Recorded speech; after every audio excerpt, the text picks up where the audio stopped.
Imagine waking up tomorrow. No smartphones, no electric cars, no artificial intelligence, no satellites, no renewable energy. Not because technology failed, but because one continent stopped supplying the minerals that make them possible. That continent is Africa. Today, beneath Africa's soil lies one of the greatest prizes of the 21st century, and nations around the world are racing to secure it.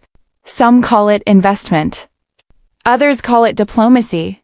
But many believe it looks a lot like a new scramble for Africa. How did we get here? Before we dive in, if you're fascinated by the hidden stories shaping our world from Africa's rise to global politics, business, and history, this channel is for you. Subscribe and turn on notifications so you never miss an episode. Now let's uncover why the world is racing for Africa's critical minerals. For more than a century, oil was king. Countries fought wars over it. Entire economies depended on it. Whoever controlled oil held enormous influence over the global economy. But today, the world is changing. Governments are investing billions in electric vehicles. Technology companies are building massive AI data centers. Countries are expanding renewable energy to reduce carbon emissions. All of these technologies depend on minerals that, until recently, received very little attention. Suddenly, lithium became one of the world's most valuable resources. Cobalt became essential. Copper became indispensable. Graphite became strategic. Rare earth elements became critical. And one continent possessed many of these resources in extraordinary quantities. Africa. Africa is home to some of the world's most important deposits of critical minerals. The Democratic Republic of the Congo produces much of the world's cobalt, a mineral used in rechargeable batteries.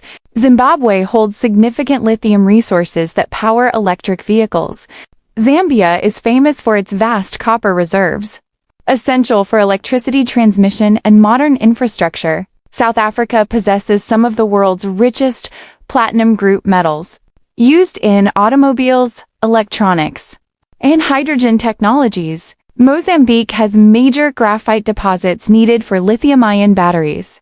Individually, these countries are incredibly important.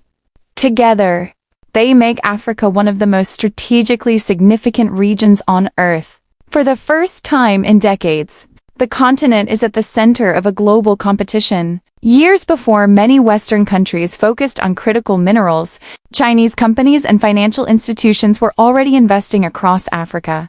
They financed roads, railways, power stations, ports, and mining projects. China also built extensive mineral processing facilities, allowing raw materials mined in Africa and elsewhere to be refined.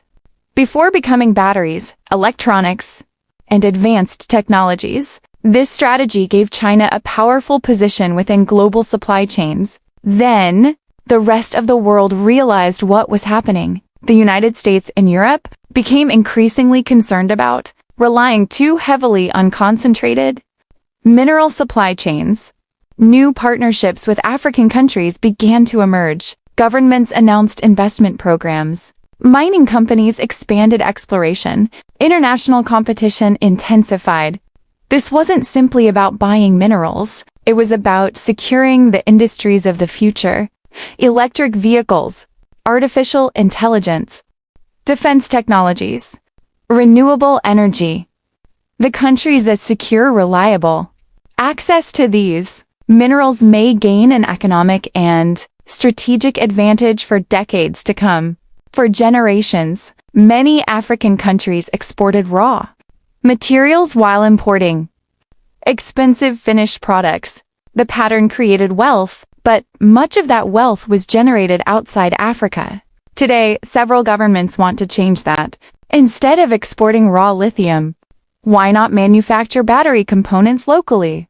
Instead of exporting cobalt, why not build processing plants? Instead of shipping away raw materials, why not create industries that generate skilled jobs and stronger economies? If managed wisely, Africa's mineral wealth could become the foundation for industrial growth, innovation, and long-term prosperity. but success is far from guaranteed. Mining creates opportunity, but it also creates difficult questions.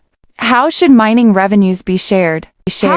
How can governments ensure local communities benefit? How can environmental damage be minimized? How can countries negotiate agreements that protect their long-term interests? History has shown that natural resources alone do not guarantee prosperity. Strong institutions, transparent governance, responsible investment, and long-term planning will all play a crucial role. The choices made today may determine whether Africa experiences another resource boom or a lasting economic transformation.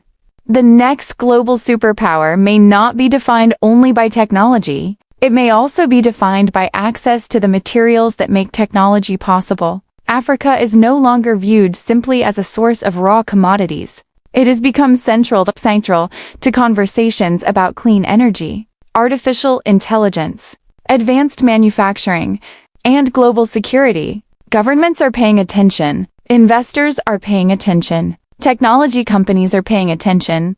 The decisions made over the coming years could reshape global supply chains for generations. But history also gives nations the opportunity to write a different ending. The world is watching Africa, not because of what it was, but because of what it could become.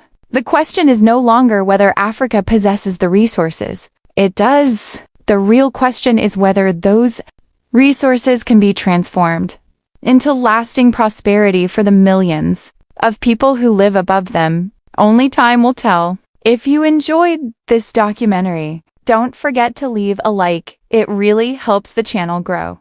If you're passionate about Africa, global politics, business, technology, and the stories shaping our world, subscribe and turn on notifications so you never miss a new documentary. I'd also love to hear your thoughts. Do you think Africa will benefit from this new global race for critical minerals?